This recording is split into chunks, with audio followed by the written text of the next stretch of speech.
Friends continue करते हैं revision test paper मई 23 का, जिसके एमसीक्यू बेस्ड क्वेश्चंस हमने देख लिए थे। अब हम देख रहे हैं question number 9 revision test paper का। नाउ क्वेश्चन नंबर 9 में सिचुएशन हम देख रहे हैं मिसेस रोमा की। वो इंडियन सिटीजन है, गवर्नमेंट एम्प्लॉय है, working for Indian government. Okay, Indian citizen और गवर्नमेंट एम्प्लॉय, इंडियन गवर्नमेंट के एम्प्लॉय। फाइन। अब उनकी हमें इनकम की इंफॉर्मेशन दी है। इनका सैलरी इनकम रिसीव्ड इन, एक सेकेंड फ्रेंड्स, ये डिस्कशन से पहले हम नीचे देख लेते हैं कि हमें इनका जो टोटल इनकम निकालना है वो हमें इग्नोर करना है सेक्शन 115 बीएसई की प्रोविजंस को, मतलब न्यू रेजिम को हमें इग्नोर करना है। ओल्ड स्कीम के हिसाब से ही हमको बात करनी है और हमें दो अजम्पशन के साथ चलना है, दो पॉइंट ऑफ व्यू से कैलकुलेशन करना है। एक वो नॉट ऑर्डिनरी रेसिडेंट है और दूसरा नॉन रेसिडेंट है। तो ऑर्डिनरी रेसिडेंट वाला कोई क्राइटेरिया नहीं है। हमें पता है कि नॉट ऑर्डिनरी रेसिडेंट के लिए क्या टैक्सेबल होगा। इनके लिए income accrued in India taxable होगा, income received in India taxable होगा और income accrued and received outside India but business controlled from India, ये तीन चीजें इनके लिए टैक्सेबल होंगी। एक्रूड इन इंडिया और रिसीव्ड इन इंडिया वाली जो इनकम है वो तो सबके लिए टैक्सेबल होती हैं irrespective of residential status. But not ordinary resident के लिए accrued and received outside India भी टैक्सेबल हो सकता है अगर वो बिजनेस इनकम है और बिजनेस जो है वो कंट्रोल्ड फ्रॉम इंडिया से है तो। ठीक है, नॉन रेसिडेंट के लिए सिर्फ टैक्सेबिलिटी अराइज होगी एक्रूड इन इंडिया की और रिसीव्ड इन इंडिया की। Fine. So salary income received in Malaysia for service rendered there, देखो ये service is rendered outside India, तो वैसे देखा जाए तो salary is accrued outside India. But इसका एक एक्सेप्शन है कि अगर सैलरी पे करने वाला इंडियन गवर्नमेंट है और इंडियन सिटीजन को सैलरी का पेमेंट हो रहा है तो भले service is rendered outside India but salary shall be treated as accrued in India. Condition क्या है? पेमेंट करने वाला इंडियन गवर्नमेंट होना चाहिए और जो रेसिपिएंट है वो इंडियन सिटीजन होना चाहिए। In that case salary is treated as accrued in India. तो एक्रूड इन इंडिया मतलब दोनों के लिए टैक्सेबल हो जाएगा। You can see salary income अगर नॉट ऑर्डिनरी रेसिडेंट एज्यूम करते हैं या नॉन रेसिडेंट एज्यूम करते हैं, दोनों सिचुएशन में 2 लाख टैक्सेबल हो जाएगा। स्टैंडर्ड डिडक्शन एक माइनस करेंगे सैलरी के हेड में जो सेक्शन 16 का अवेलेबल होता है, तो नेट सैलरी इनकम आपकी 1.5 लाख की हो जाएगी। आगे देखते हैं, profit from business carried on in Orissa that is India. If business is situated in India then profit is accrued in India, ये भी एक्रूड इन इंडिया माना जाएगा, मतलब टैक्सेबल फॉर ऑल। तो इनके लिए दोनों के लिए टैक्सेबल होगा, ऑर्डिनरी या नॉट ऑर्डिनरी या नॉन रेसिडेंट, सबके लिए टैक्सेबल होगा। Loss from business carried on इन बड़ौदा, तो बड़ौदा का भी इंडिया में ही माना जाएगा। तो अगर income is accrued in India तो loss is also accrued in India, तो लॉस भी अलाउ करना पड़ेगा। तो लॉस देखो दोनों को 20,000 माइनस करने दे रहे हैं, है ना। फिर profit from business carried in Paris, income is earned and received in Sydney, business is controlled from Paris, सब कुछ आउटसाइड इंडिया है। Accrued and received outside India, सब कुछ बाहर ही है, कंट्रोल भी इंडिया से नहीं है। तो ये सिर्फ नॉट, ये किसी के लिए टैक्सेबल नहीं होगा। ये टैक्सेबल होता है सिर्फ ऑर्डिनरी रेसिडेंट के लिए। तो नॉट ऑर्डिनरी के लिए भी नहीं, नॉन रेसिडेंट के लिए भी नहीं, दोनों के लिए टैक्सेबल नहीं होगा। You can see ordinary resident होता तो उसके लिए टैक्सेबल हो जाता। Loss from business in Canada, profit are not received in India but business is controlled from Dehradun, that is India. तो अगर बिजनेस कंट्रोल्ड इंडिया से है तो नॉट ऑर्डिनरी के लिए टैक्सेबिलिटी आती है, टैक्सेबिलिटी आती है तो लॉस भी अलाउ हो सकता है। तो ये 46,000 का लॉस सिर्फ नॉट ऑर्डिनरी रेसिडेंट को माइनस करने मिलेगा, यू कैन सी। क्योंकि नॉन रेसिडेंट के लिए अगर प्रॉफिट भी होता तो वो टैक्सेबल नहीं होता, तो लॉस इनके लिए अलाउेबल नहीं है। अनएब्सॉर्ब्ड डेप्रिसिएशन कैनेडा वाला बिजनेस, यही वाला which is controlled from India, तो ये 16,000 भी माइनस करने मिलेगा सिर्फ किसको, नॉट ऑर्डिनरी रेसिडेंट को। Fine. Profit from Indonesia business, Indonesia का business controlled from Delhi, again controlled from Delhi, controlled from India, मतलब ये प्रॉफिट पूरा का पूरा 70,000 नॉट ऑर्डिनरी रेसिडेंट के लिए तो टैक्सेबल होगा ही, you can see 70,000 here. But साथ में देखो क्या दिया है, 40% profit is received in India, तो रिसीव्ड इन इंडिया है वो तो ऑर्डिनरी के लिए भी टैक्सेबल होगा, नॉन रेसिडेंट के लिए भी टैक्सेबल होगा। तो नॉन रेसिडेंट के लिए 40% जितना रिसीव्ड इन इंडिया है वो टैक्सेबल हुआ।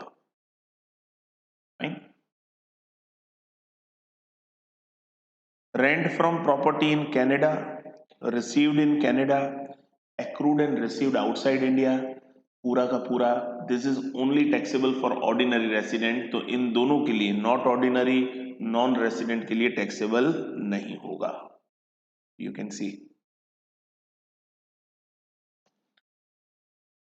तो ये इलस्ट्रेशन 9, क्वेश्चन 9। अब उसके बाद हम देखते हैं क्वेश्चन 10।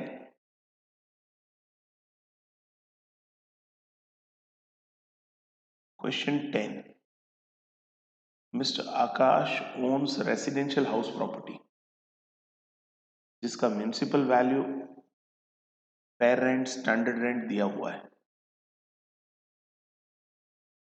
हमें पता है कि जब भी हम ग्रॉस एनुअल वैल्यू निकालते हैं तो एक्सपेक्टेड रेंट निकालने के लिए हम लेते हैं म्युनिसिपल वैल्यू और fair rent, whichever is higher, but उसको हम रिस्ट्रिक्ट करते हैं, बट रिस्ट्रिक्टेड टू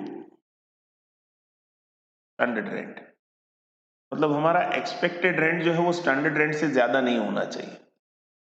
तो यहां ये 160 है और ये 170 है, तो दोनों में से, और ये तो 190 है स्टैंडर्ड रेंट, तो स्टैंडर्ड रेंट ज्यादा ही है तो उसको देखने की जरूरत नहीं है। तो इन दोनों में से हायर आपका होगा एक्सपेक्टेड रेंट 170। ओके। हाउस में दो इंडिपेंडेंट यूनिट है, यूनिट 1 प्रोफेशन के लिए यूटिलाइज है और यूनिट 2 जो है वो लेट आउट है at a monthly rental of 8500। तो part of the house is self is use for business and part of the house is let out. तो जो लेट आउट पोर्शन है उसका जब वर्किंग कर रहे हैं तो हमें प्रोपोर्शनेट कैलकुलेशन करना पड़ेगा, मतलब ये जो एक्सपेक्टेड रेंट ले रहे हैं हम, वो एक्सपेक्टेड रेंट पूरे मकान का 170 है, तो हमें तो सिर्फ लेट आउट पोर्शन का चाहिए, वो 75% हम अप्लाई करेंगे। देखो you can C expected rent, this is ये 170 जो हम बता रहे हैं उसका 75% है, ठीक है, उसका 75% है। और एक्चुअल रेंट आपका है 1,02,000। एक्चुअल रेंट कम है, नॉर्मली एक्चुअल रेंट कम है तो वो तब एक्सेप्टेबल होता है जब मकान खाली होता है, वैकेंसी होता है, बट ऐसा कोई इंफॉर्मेशन नहीं है, तो एक्सपेक्टेड रेंट को हमें जीएवी मानना पड़ेगा, ग्रॉस एनुअल वैल्यू हमारा एक्सपेक्टेड रेंट ही जीएवी हो जाएगा। तो एक्चुअल रेंट कम कब चला सकते हैं, when vacancy is the reason. But अगर वैकेंसी रीजन नहीं है, मकान खाली नहीं है, तो दोनों में से जो हायर है वही आपका जीएवी हो जाएगा। अब इसमें से आप माइनस करेंगे म्युनिसिपल टैक्सेस। तो municipal taxes are, you can see, ये म्युनिसिपल वैल्यू पे लिया जाता है। आपका म्युनिसिपल वैल्यू 160 है, उसका 8% लिया हुआ है, और यहां हम माइनस पूरा नहीं कर रहे हैं, 75% कर रहे हैं लेट आउट पोर्शन के जितना। तो वो माइनस करके आपको मिलता है एनएवी, नेट एनुअल वैल्यू। अब नेट एनुअल वैल्यू में से आप दो चीजें माइनस करते हैं, that is two deduction under section 24 are deducted. One is 30%, ये 30% एनएवी का, और दूसरा इंटरेस्ट ऑन बोरोड कैपिटल। अब interest on borrowed capital you can see, अब देखो हमें खर्चे दिए हैं, light and water charge, repair, ये सब माइनस नहीं कर सकते। ये 30% स्टैंडर्ड डिडक्शन में आपके आ गए, तो दूसरे कोई भी डिडक्शन आप क्लेम नहीं कर सकते। Interest on loan taken for repair is 36,000, और हमें क्या दिया है, Mr. Akash has taken loan 5 lakh in July for construction of the property. Construction was completed on 30th June 2019. Okay. And interest on loan 12% per annum के हिसाब से चुका रहे हैं. Every month such interest was paid. No repayment of loan has been made. देखो मकान के construction के लिए लोन लिया है 5 लाख का, तो हमें क्या चाहिए, interest allowable in previous year 22-23, कितना क्लेम कर सकते हैं वो हमें चाहिए। तो करंट ईयर का इंटरेस्ट आप क्लेम कर सकते हैं। करंट ईयर का इंटरेस्ट 5 लाख का 12%, 60,000। फिर आप प्री कंस्ट्रक्शन इंटरेस्ट क्लेम कर सकते हैं। प्री कंस्ट्रक्शन इंटरेस्ट ये आपका स्टार्ट होता है डेट ऑफ लोन से। देखो तो जुलाई 2016 में लोन लिया है, अप टू कंस्ट्रक्शन आपका कंप्लीट हुआ है 30 जून 2019 में। तो मार्च 2019 तक, मतलब जुलाई 2019 से, मतलब 19-20 से जून 2019, मतलब 19-20 से तो आप इंटरेस्ट क्लेम कर पा रहे हैं। अब 2016 से मार्च 19 तक क्या हुआ कि आपका मकान रेडी नहीं था, मकान रेडी नहीं होने के कारण आप इंटरेस्ट क्लेम नहीं कर पा रहे थे, तो वो इंटरेस्ट को हम क्या कहते हैं, प्री कंस्ट्रक्शन इंटरेस्ट। कि मकान रेडी नहीं होने के कारण जो इंटरेस्ट आप क्लेम नहीं कर पा रहे हैं, तो वो आप पीरियड देखेंगे ना, तो 16-17 के आपके हो जाएंगे 9 महीने, 9 मंथ्स, और 17-18-18-19 पूरा उसके 24 महीने, टोटल 33 मंथ्स का इंटरेस्ट आएगा। तो 5 लाख पे 12%, 33 मंथ्स का इंटरेस्ट, ठीक है। तो ये अराउंड आ जाएगा, इसका कैलकुलेशन नीचे दिया ही हुआ है, वैसे ये देखेंगे ना, इधर नीचे दिया हुआ है, 33 मंथ्स का 165, और ये प्री कंस्ट्रक्शन अपने 165 का 1/5 क्लेम कर सकते हैं, ठीक है। तो ये 33 मंथ्स क्लियर है। 33 मंथ्स जुलाई 2016 से, जब लोन लिया तब से, मार्च 2019, तो आपका जून 19 में आपका कंप्लीट हो गया, मतलब 19-20 से तो आप इंटरेस्ट क्लेम कर ही सकते हैं, कोई दिक्कत नहीं है। तो उससे पहले के ईयर तक, मतलब 18-19 तक आप इंटरेस्ट क्लेम नहीं कर पाए, ये 33 मंथ्स का नहीं क्लेम कर पाए, वो आप 5 इंस्टॉलमेंट में ले सकते हैं। ठीक है ना, starting from the year in which construction is completed. तो अभी आप इसका 1/5 33 क्लेम कर सकते हैं। रिपेयर का लोन लिया है, देखो रिपेयर के लिए लोन लिया है तो सेल्फ ऑक्यूपाइड के अंदर 30,000 तक ही क्लेम कर सकते हैं, बट ऐसा कोई लिमिट जो है वो लेट आउट प्रॉपर्टी में नहीं है, ये लेट आउट प्रॉपर्टी की बात हो रही। तो पूरा 36,000 लिया हमने। So total interest we can claim for the year 129 और उसका 75%, क्योंकि लेट आउट पोर्शन हमारा कितना है 75%, तो this we can claim, this we can claim. You can see standard deduction and interest on loan, ये माइनस करके there is a loss under the head house property.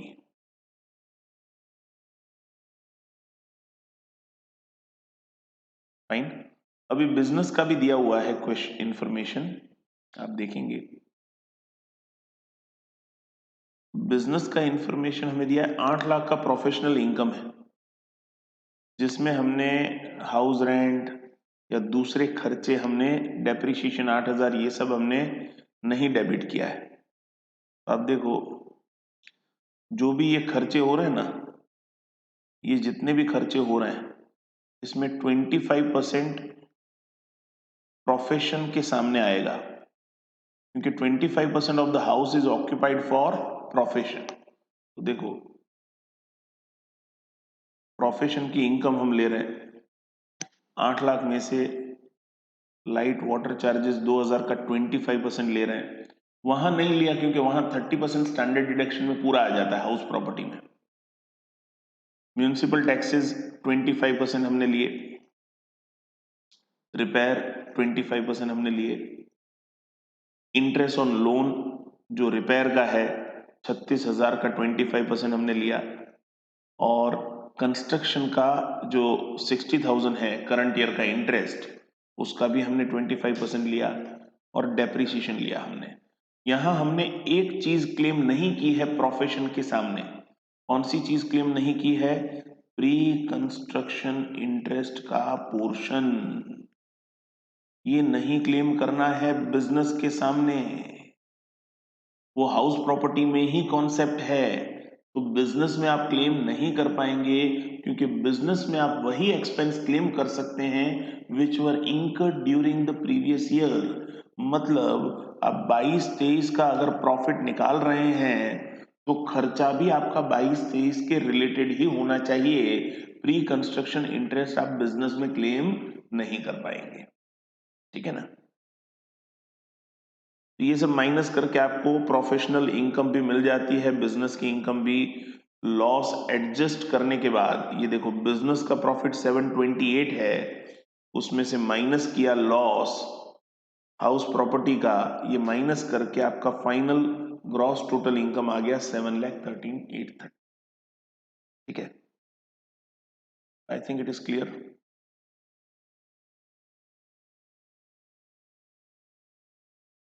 11th question देख रहे हैं।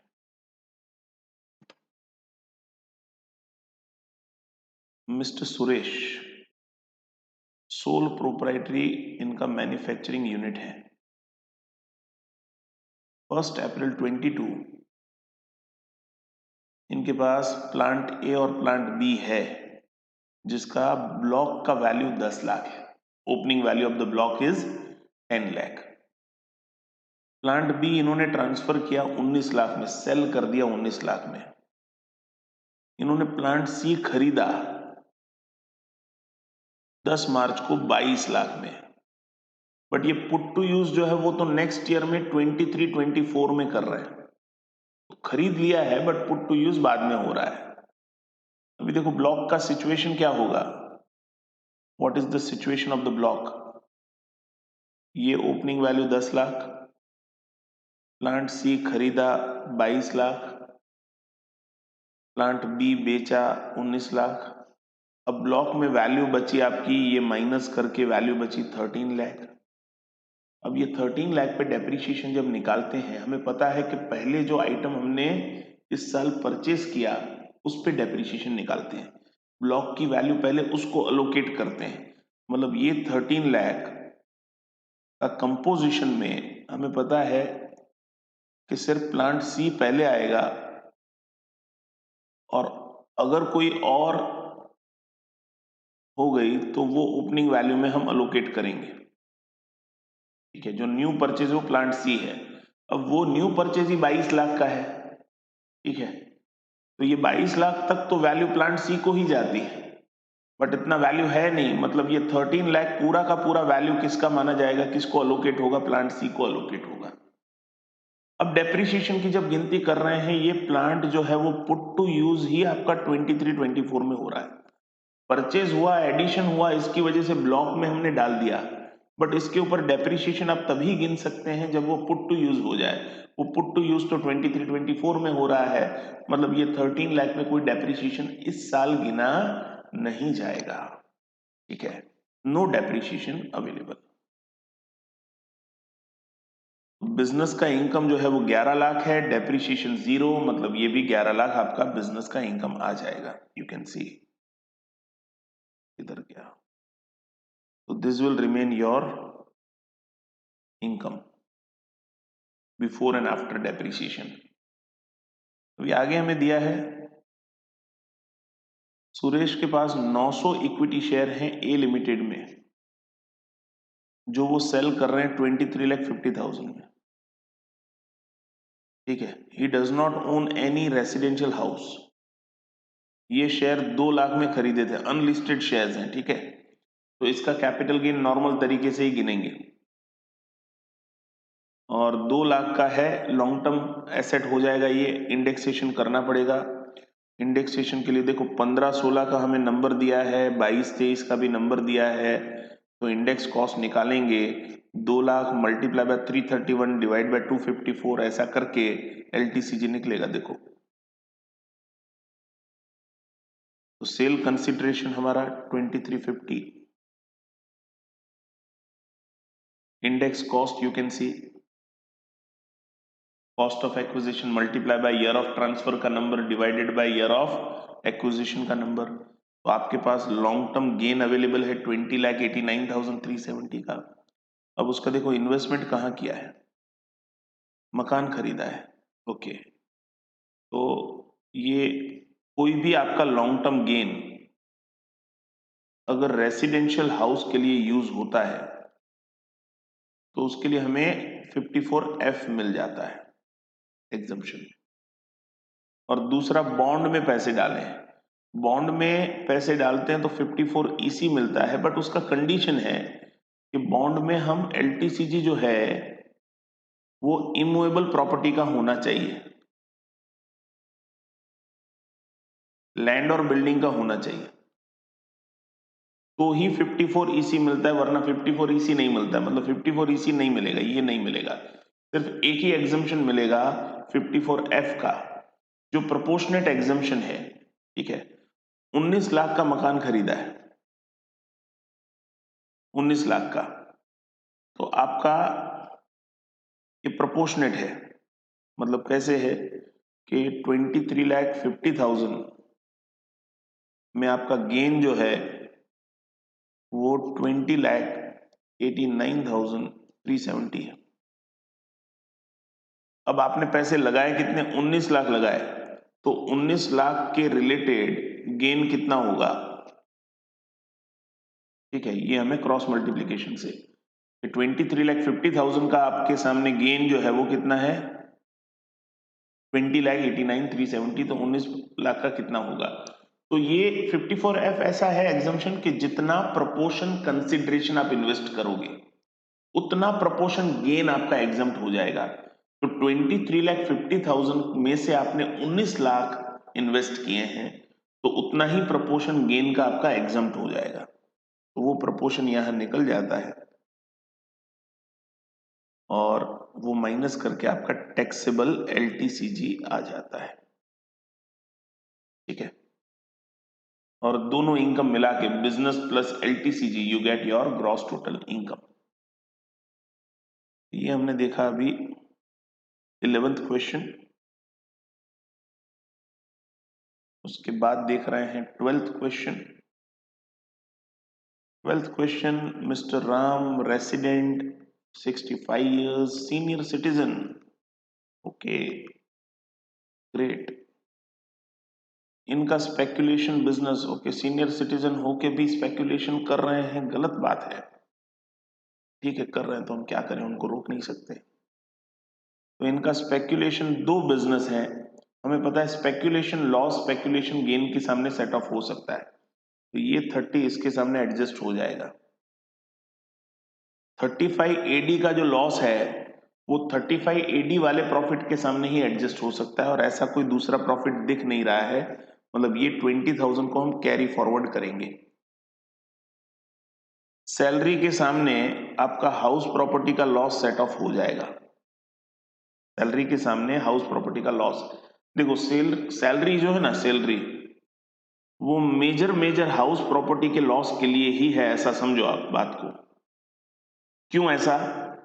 Salary कहीं और यूज ही नहीं होगा, वो हाउस प्रॉपर्टी लॉस के सामने ही हो पाएगा, बाकी कहीं काम नहीं आएगा। क्यों ऐसा? क्योंकि आपको पता है कि बिजनेस का लॉस सैलरी के सामने सेट ऑफ नहीं हो सकता है, तो बिजनेस का हेड निकल गया। कैपिटल लॉस किसी भी दूसरे हेड के सामने एडजस्ट नहीं हो सकता है, कैपिटल लॉस किसी भी दूसरे हेड के सामने एडजस्ट नहीं होता है, तो सैलरी नहीं आएगा उसके अंदर। और इनकम फ्रॉम अदर सोर्स में कभी लॉस होता नहीं है generally, income from other source में you don't find loss in general. तो वैसे देखने जाए तो सैलरी सिर्फ हाउस प्रॉपर्टी लॉस को ही एब्जॉर्ब करता है, ठीक है, तो ये एब्जॉर्ब हो जाएगा सामने। क्लोथ का बिजनेस है, उसका लॉस है, क्लोथ के बिजनेस का लॉस स्पेक्यूलेशन गेन के सामने हम एडजस्ट कर सकते हैं। स्पेक्यूलेशन लॉस हम नॉर्मल बिजनेस के सामने एडजस्ट नहीं कर सकते हैं, बट नॉर्मल बिजनेस का लॉस स्पेक्यूलेशन गेन के सामने एडजस्ट हो सकता है। तो इधर देखो ये सेट ऑफ करके 1,20,000 बचेगा, तो ये 1,20 का जो गेन है वो इसके सामने 80 के सामने सेट ऑफ हो जाएगा। लॉन्ग टर्म गेन है आपका 3 लाख का, और दो लॉन्ग टर्म लॉस है, sale of shares STT not paid and loss on sale of listed shares जिसमें एसटीटी पेड। अब देखो ये दोनों ही गेन टैक्सेबल है, मतलब लॉस आप अलाउ कर सकते हैं, भले एसटीटी पेड हो कि ना हो, लॉन्ग टर्म गेन के सामने long term loss set of हो सकता है, तो ये दोनों ही लॉस 3 लाख के सामने सेट ऑफ हो जाएंगे, ठीक है। फिर ये बैटिंग, ओके ये सीनियर सिटीजन देखो क्या क्या कर रहे हैं, स्पेक्यूलेशन कर रहे हैं, बैटिंग कर रहे हैं, तो ये इनकम फ्रॉम अदर सोर्स में चला जाएगा। Loss from batting gambling never allowed, कभी ये अलाउ नहीं होगा सेट ऑफ करने के लिए, ये कभी भी कैरी फॉरवर्ड भी नहीं होगा, दोनों नहीं होगा, ठीक है। तो ये 80,000 इनकम फ्रॉम अदर सोर्स में जाएगा। इंटरेस्ट ऑन सेविंग बैंक ये भी इनकम फ्रॉम अदर सोर्स में, एफडी भी income from other source, but ये जो आपका 52,000 है, सीनियर सिटीजन को आपको पता है कि 80 टीटीबी का डिडक्शन मिलता है, तो 80 टीटीबी आपको 50,000 तक का डिडक्शन मिल जाएगा, you will get deduction up to 50,000, है ना। चलो अभी चेक करते हैं, देखो हाउस प्रॉपर्टी सैलरी के सामने एडजस्ट हो गया, स्पेक्यूलेशन का गेन, पहले स्पेक्यूलेशन लॉस माइनस किया, फिर जो क्लोथ का बिजनेस था वो भी माइनस किया, तो ये हो सकता है, ये दोनों माइनस करके बिजनेस इनकम बाहर। कैपिटल गेन 3 लाख में से दोनों लॉस माइनस हो गए, long term capital loss minus कर दिए, तो आउटसाइड कॉलम में आ गया। इनकम फ्रॉम अदर सोर्स में बैटिंग का इनकम आ गया, वो लॉस फ्रॉम गैम्बलिंग वगैरह नहीं आएगा। सेविंग बैंक डिपॉजिट एफडी वो सब आ गया, वो इनकम फ्रॉम अदर सोर्स में आ गया। और आप देखो ग्रॉस टोटल इनकम में से 80 टीटीबी, जो हमें पता है कि सीनियर सिटीजन को normal other than senior citizen को सेविंग बैंक का जो इंटरेस्ट है 10,000 का डिडक्शन मिल सकता है, सीनियर सिटीजन को सेविंग बैंक का डिपॉजिट, बैंक अकाउंट का deposit as well as fix deposit का इंटरेस्ट, वो सब का डिडक्शन मिल सकता है, और वो भी 50,000 तक मिल सकता है, तो ये 50,000 तक का डिडक्शन ले लिया। वैसे टोटल तो है 52,000, बट मैक्सिमम लिमिट जो है वो 50 की है, वो माइनस करके टोटल इनकम।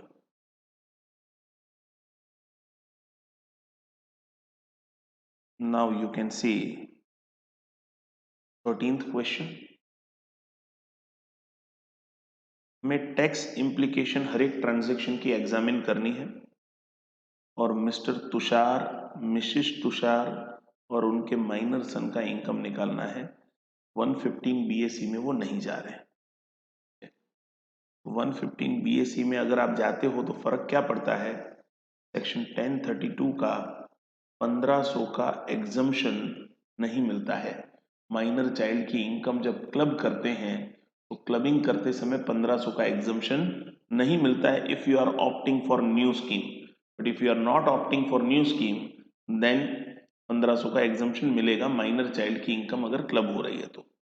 देखो मिस्टर तुषार ने एफडी है उनकी 6 लाख की, उन्होंने बैंक को ऐसा इंस्ट्रक्ट किया कि इंटरेस्ट जो है 9% वो उनके मिस्टर राज जो उनके भतीजे हैं, सन ऑफ हिज ब्रदर, उनके अकाउंट में उनके एजुकेशन के लिए ट्रांसफर करना है। That means he is transferring his income without transfer of asset. Section 60 क्या कहता है क्लबिंग ऑफ इनकम का, कि if you are transfer your income without transfer of asset then income will be clubbed with the income of transferor. ये income transferor का माना जाएगा, तुषार का ही माना जाएगा। 6 लाख का 9% 54,000 यू कैन सी। ये 54 हमने किस में लिया, तुषार में लिया। इनका प्रोप्राइटरी बिजनेस है, 1 मई 22 से शुरू किया with the capital of 6 lakh और इनके वाइफ ने भी 5 लाख दिया 1 मई 22। तो जब बिजनेस शुरू हुआ उस समय टोटल 11 लाख का कैपिटल है। बिजनेस शुरू हुआ आपका 1 मई। नॉर्मली जब क्लबिंग के लिए कंपैरिजन करते हैं तो first day of the financial year देखा जाता है, बट जिस ईयर में बिजनेस स्टार्ट होता है उस ईयर में कमेंसमेंट ऑफ बिजनेस का डेट देखा जाता है। तो कमेंसमेंट ऑफ बिजनेस आपका 1 मई हो रहा है, ठीक है।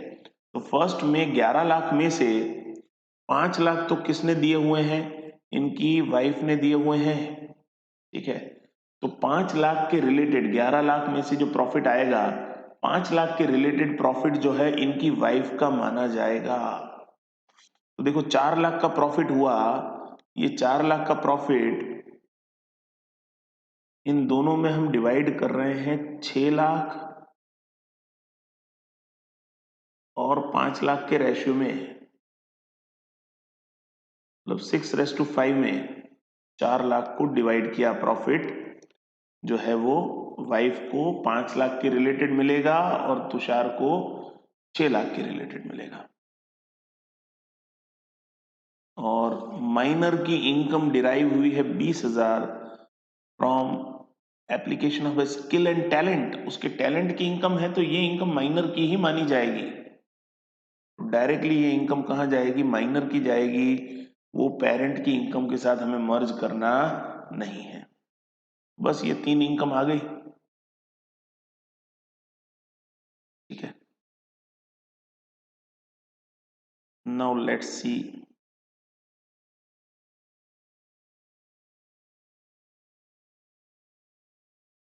Question number 14।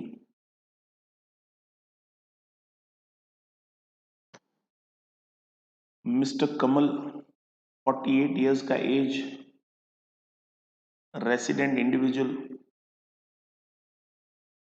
प्राइवेट बैंक में लास्ट 20 साल से जॉब कर रहे हैं। उनका बेसिक सैलरी और इंफॉर्मेशन दिया है, तो ये बेसिक सैलरी इनका टैक्सेबल हो जाएगा। क्लाइंट इंटरटेनमेंट रीइंबर्समेंट है, ये तो वो क्लाइंट के इंटरटेनमेंट के लिए खर्चा कर रहे हैं, तो ये इनके लिए टैक्सेबल नहीं है। इनको स्पेसिफिक खर्चा ये दिया हुआ है, तो 20,000 इंटू 12 इनको 2,40,000 मिल रहे हैं और इन्होंने खर्च कितने किए हैं, 2 लाख, मतलब 40,000 का इनको फायदा हुआ। 40,000 उनके लिए टैक्सेबल होगा। देखें तो देखो बेसिक सैलरी तो पूरा टैक्सेबल होगा 3.5 लाख इंटू 12, और ये भी पूरा टैक्सेबल 40,000 जो बच गया है वो। फिर कंपनी ने इनको लीव ट्रैवल अलाउंस 4 लाख का पर एनम दे रहे हैं। गोवा की ट्रिप की है जिसमें स्पाउस और चिल्ड्रन को लेके गए हैं, 1 लाख जो है वो फ्लाइट का टिकट का हुआ और 3 लाख होटल का हुआ। देखो लीव ट्रैवल कंसेशन वो सिर्फ ट्रैवलिंग कॉस्ट के लिए है, वो स्टे कॉस्ट के लिए, एकोमोडेशन कॉस्ट के लिए नहीं है। तो स्टे कॉस्ट, एकोमोडेशन कॉस्ट पूरी तरह टैक्सेबल माना जाएगा। देखो 3 लाख पूरा टैक्सेबल। बोनस 20% ऑफ बेसिक वो भी फुली टैक्सेबल। तो ये 42 लाख का 20% मतलब 8,40,000 दैट इज फुली टैक्सेबल। उनको स्टाफ हाउसिंग लोन 20 लाख तक मिल सकती है, कंसेशनल रेट 2.5%। हाउसिंग लोन उन्होंने 15 लाख का लिया है 1 जून 22 को और रिपेमेंट कुछ भी नहीं हुआ है ड्यूरिंग द ईयर और 8% का एसबीआई का रेट है। देखो मार्केट का रेट 8% और इनको एम्प्लॉयर ने लोन दिया है 2.5% कंसेशनल रेट लोन। तो इनको एडवांटेज हुआ 5.5% का। ये एडवांटेज इनके लिए टैक्सेबल हो जाएगा। तो 15 लाख की लोन, 5.5% का बेनिफिट और 10 महीने का पीरियड, 10 महीने का मतलब 1 जून से लेके 31 मार्च तक ये टैक्सेबल हो जाएगा। यू कैन सी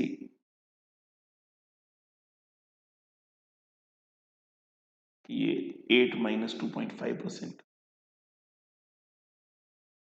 कंपनी ने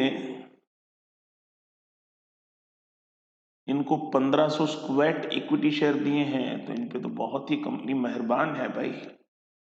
जो 1300 के हिसाब से दिए हैं, मार्केट वैल्यू 1500 है, मतलब पर शेयर 200 रुपए का फायदा, मतलब 3 लाख का इनको फायदा हो गया स्वेट इक्विटी शेयर की वजह से। यू कैन सी 3 लाख का बेनिफिट, यू कैन सी।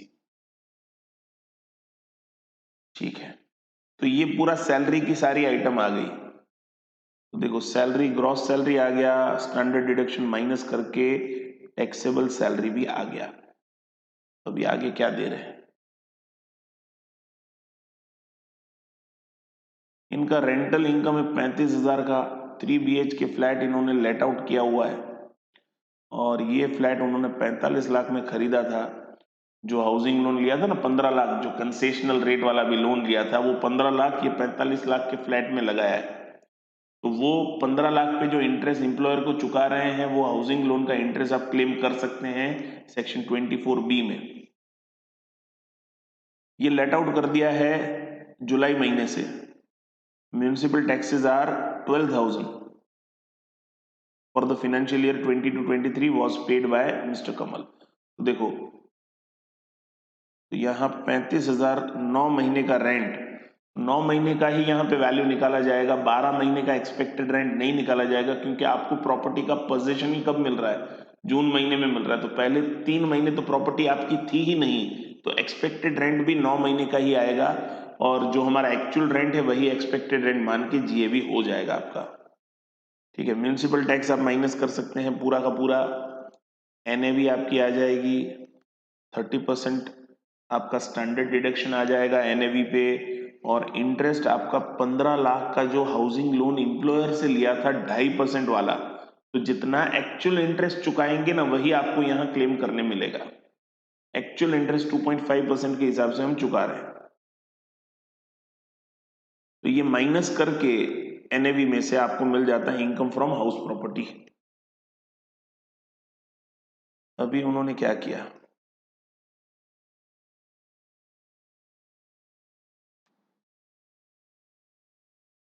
अच्छा वो जो शेयर थे ना ये वाले, उन्होंने ये शेयर सेल कर दिए, 1500 वाले जो शेयर थे मार्केट वैल्यू, 1500 वाले शेयर मार्केट वाले वो 2100 में सेल कर दिए, तो 600 रुपए का तो वो भी फायदा हो गया। तो उससे देखो शॉर्ट टर्म कैपिटल गेन आया। ठीक है, 2100 माइनस 1500, 600 का जो एप्रिसिएशन मिला 1500 शेयर पे, 9 लाख का आ गया आपका कैपिटल गेन। तो ये कैपिटल गेन हो गया। अभी इनकम फ्रॉम अदर सोर्स में क्या क्या है अपने पास, इन्होंने 30 लाख आरबीआई के बॉन्ड में इन्वेस्ट किए हैं 1 सितंबर 22 को, 7% का रेट ऑफ इंटरेस्ट है। इंटरेस्ट हाफ ईयरली क्रेडिट होता है, ठीक है। और 1 जनवरी और 1 जुलाई का डेट है। तो अब देखो इंटरेस्ट का कैलकुलेशन, इंटरेस्ट यहाँ पे हमने जो इन्वेस्ट किया 1 सितंबर, 1 सितंबर से 1 जनवरी, ये 4 महीने का इंटरेस्ट आएगा, ठीक है। अब देखो हम कितने महीने का ड्यू हुआ वो नहीं देख रहे हैं, क्योंकि हमें बोला है कि रिसिप्ट बेसिस पे देखो। तो हमारा जो पीरियड है उसमें एक ही बार इंटरेस्ट हमें मिल रहा है 1 जुलाई 23 को। अब दूसरा इंटरेस्ट हमको कब मिलेगा? 6 महीने बाद 1 जुलाई 23 को मिलेगा। तो 1 जनवरी 23 को पहला इंटरेस्ट जो मिलेगा वही, और वो कहाँ से मिलेगा? 1 सितंबर से मिलेगा। वो 4 महीने का हमें इंटरेस्ट मिल रहा है वही आएगा। बाकी का 6 महीने का जो रिसीव होगा वो कब होगा? वो 1 जुलाई को होगा। तो वो नेक्स्ट ईयर में फॉल करेगा, क्योंकि हमें रिसिप्ट बेसिस पे टैक्सेशन लेने का बोला है, ठीक है। अभी डिविडेंड का भी इनकम इनका 5 लाख का है, ये भी इनकम फ्रॉम अदर सोर्स में ही आएगा। You can C dividend income 5 lakh. और LIC इन्होंने पे किया खुद का 15,000, वाइफ का 20,000, ये ATC में मिलेगा आपको 30,000 डिपेंडेंट फादर का। तो देखो LIC आप फादर का नहीं पे कर सकते, पेरेंट का LIC हम क्लेम नहीं कर सकते हैं। LIC क्लेम करने के लिए खुद का, स्पाउस का, चिल्ड्रन का, चिल्ड्रन मे और मे नॉट बी डिपेंडेंट, ठीक है। बट पेरेंट का मेडिक्लेम जो है वो ले सकते हैं, वो मेडिक्लेम आप क्लेम कर पाएंगे, ठीक है। देखो मेडिक्लेम इन्होंने पे किया है on the life on the health of brother. Brother जो है वो 80D में फैमिली के डेफिनेशन में नहीं है, तो ब्रदर के हेल्थ पे लेंगे तो वो क्लेम नहीं कर पाएंगे। मेजर डिपेंडेंट सन, तो चिल्ड्रन अगर डिपेंडेंट है तो उनका मेडिक्लेम आप क्लेम कर सकते हैं। बट देखो इन्होंने किया क्या है, ये सन वाला जो पेमेंट है ना 10,000 का, वो कैश में किया है। This payment has to be by any mode other than cash, other than cash payment करना है, ठीक है। तो ये 10,000 क्लेम नहीं कर पाएंगे, क्योंकि पेमेंट इन्होंने किया है कैश में मेडिक्लेम प्रीमियम का। तो मेडिक्लेम 5,000 और 10,000 दोनों क्लेम नहीं कर पाएंगे। सिर्फ ATC में आप 15,000 और ये 20,000, 35,000 ATC में ले पाओगे, ठीक है।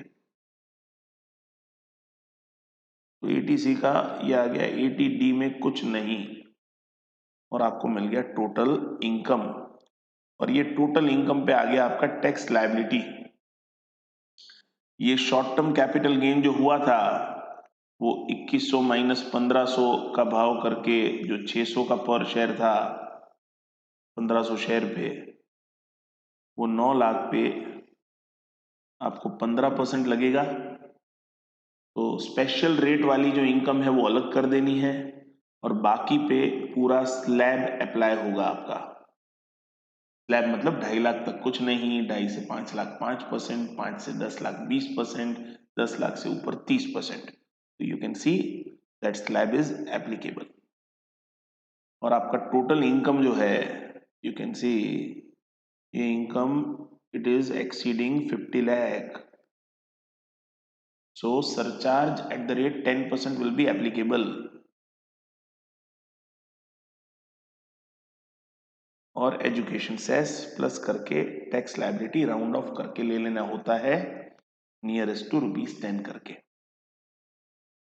ठीक है ना। और लास्ट क्वेश्चन है कि कौन से इनमें से कौन से ट्रांजेक्शन में आपको पैन मेंशन करना कंपलसरी है। तो करंट अकाउंट ओपन करने में डेफिनेटली पैन देना पड़ेगा, सेविंग अकाउंट में पैन देने की जरूरत नहीं है। शेयर्स अगर आप सेल कर रहे हैं 1 लाख रुपए से ज्यादा के, तो आपको पैन मेंशन करना पड़ेगा, यस, ठीक है। 2 व्हीलर के परचेज में पैन मेंशन करने की जरूरत नहीं है। 4 व्हीलर में आपको पैन मेंशन करना है, 2 व्हीलर में नहीं करना है। और लैपटॉप बाय कर रहे हैं 3 लाख का, 2 लाख से ज्यादा का कोई भी गुड्स अगर आप बाय करते हैं, कुछ भी बाय करते हैं 2 लाख से ज्यादा, तो वहां पैन देना जरूरी है। तो देखो इन सिर्फ ये वाले थर्ड वाले ट्रांजेक्शन में पैन देने की जरूरत नहीं है, बाकी सारे ट्रांजेक्शन में देना है, राइट।